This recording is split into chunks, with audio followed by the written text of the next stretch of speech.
am the Lord's handmaid, Mary said, may it be to me as you have said. It's Marian-Saturday. Today, January 23rd, we celebrate the feast of the espousal of the Blessed Virgin Mary to Saint Joseph.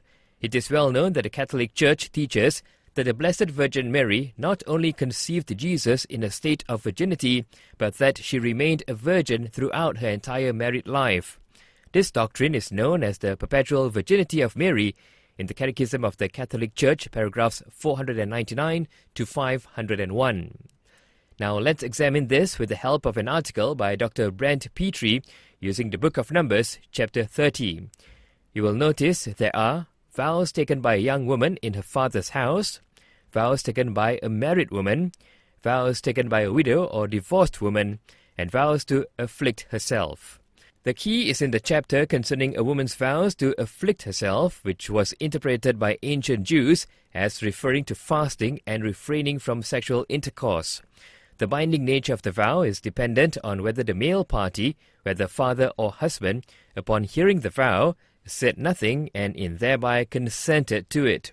In each case, if he heard the vow and accepted it, the vow is perpetually binding. If Mary took a vow of sexual abstinence, her legal husband Joseph heard of the vow and said nothing, then the vow stands and she is bound to keep it. This provides a solid historical basis for Joseph and Mary having a perpetually virginal marriage. The Book of Numbers explicitly says that if the husband changes his mind and makes them null and void after he has heard of them, the sin will be upon him. He shall bear her iniquity. Numbers 30:15. But as Matthew's Gospel tells us, Joseph was a righteous man, Matthew 1:19, and obedient to the Torah. If Mary took a vow of sexual abstinence, her words, "How can this be, since I know not men," in Luke, are evidence that she did, Luke 1:34. And if Joseph accepted this vow at the time of their wedding, then he would have been bound by Mosaic law to honor her vow of sexual abstinence under the penalty of sin. But why is this important to us?